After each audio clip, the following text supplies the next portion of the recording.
दुनिया पर दादागिरी की हसरत, जोर की फितरत, जंग की खुन्नस और धंधे के खेल में ट्रंप ने हिंदुस्तान के खिलाफ जो टैरिफ की तारीख तय की थी वो आ गई है।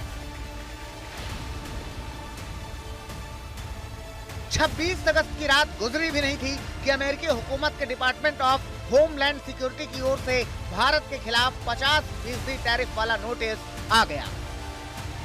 इसकी पहली ही लाइन में लिखा है कि रूस से अमेरिका को जो खतरा है उससे निपटने के लिए 6 अगस्त को ट्रंप ने जो एग्जीक्यूटिव ऑर्डर नंबर 14329 साइन किया था वो 27 अगस्त से लागू होगा।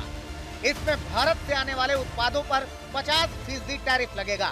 इससे छूट की 3 शर्तें हैं। पहली ये कि अगर शिप 27 अगस्त से पहले लोड हो गया है, दूसरा ये कि अगर माल 17 सितंबर से पहले अमेरिकी गोदामों से निकल चुका है, और तीसरा ये कि अगर इंपोर्टर बताए कि माल HTSUS 9903.01.85 वाले स्पेशल कोड का है तो उस पर टैरिफ नहीं लगेगा। अमेरिका ने यूं तो पहले से भारत पर 25% टैरिफ लगा रखा है, लेकिन रूस यूक्रेन की जंग के बहाने भारत पर 25% की एक्स्ट्रा टैरिफ लगाया गया है।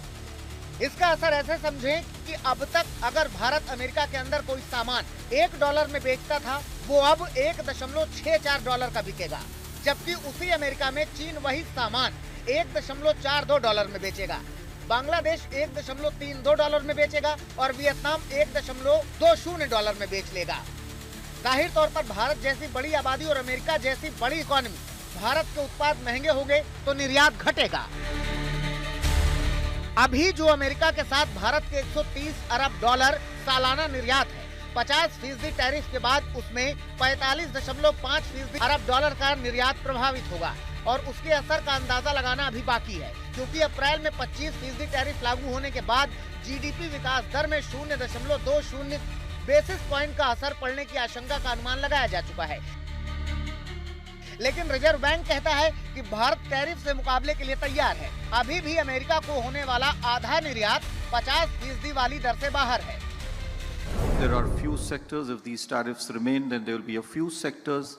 45%, as you are aware, are outside the tariff regime, but the remaining 55%, some of them, like gems and jewelry, textiles, apparel, shrimps, MSMEs that you mentioned, there will be some, there can be a potential impact on them. उधर अमेरिकी हुकूमत भारतीय उत्पादों पर 50% tariff वसूलने की तैयारी कर रही है। इधर भारत की हुकूमत ट्रंप के टैरिफ टॉर्चर से निपटने के लिए जतन तलाश रहा है।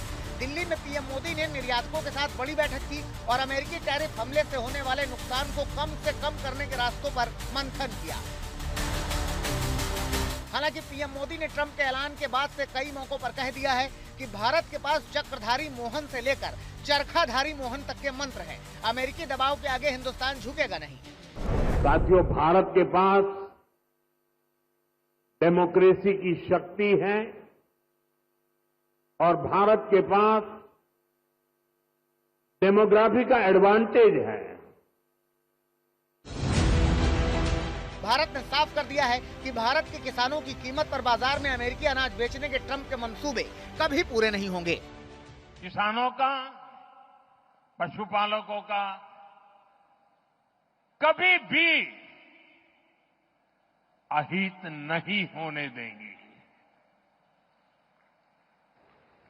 दबाव कितना ही क्यों न आए, हम झेलने की अपनी ताकत बढ़ाते जाएंगे।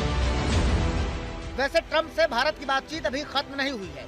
ट्रेड डील पर आखिरी उम्मीद अक्टूबर तक बनी हुई है। फिर भी ट्रंप के रूसी तेल खरीदने की शिकायत पर भारत गौर करने को तैयार है।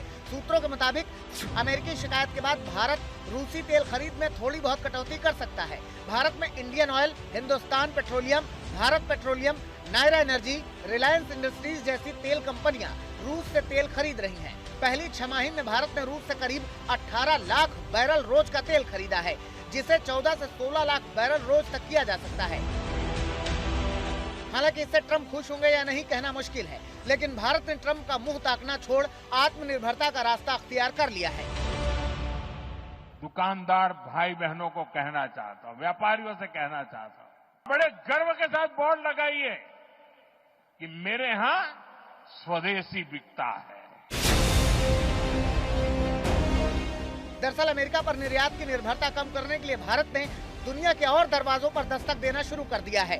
ट्रंप की मनमानी से परेशान यूरोप के देशों के साथ भारत के करार हो रहे हैं। पीएम मोदी 7 वर्षों बाद अब चीन की यात्रा पर जाने वाले हैं। रूस से पुतिन दिसंबर तक भारत आने वाले हैं और जापान ने तो गुजरात में 5 वर्षों में 70,000 करोड़ के निवेश वाला प्लांट आज ही खोला है। वैसे अमेरिकी हुकूमत की तानाशाही के खिलाफ भारत, रूस और चीन ही एकजुट होकर काम कर लें तो ट्रंप के मंसूबे धरे के धरे रह जाएंगे, क्योंकि दुनिया की तकरीबन 1/3 आबादी, इकोनॉमी, एक्सपोर्ट और फॉरेन रिजर्व रखने वाले इन तीनों देशों में डॉलर की मोनोपोली खत्म करने की भी ताकत है। आज तक ब्यूरो।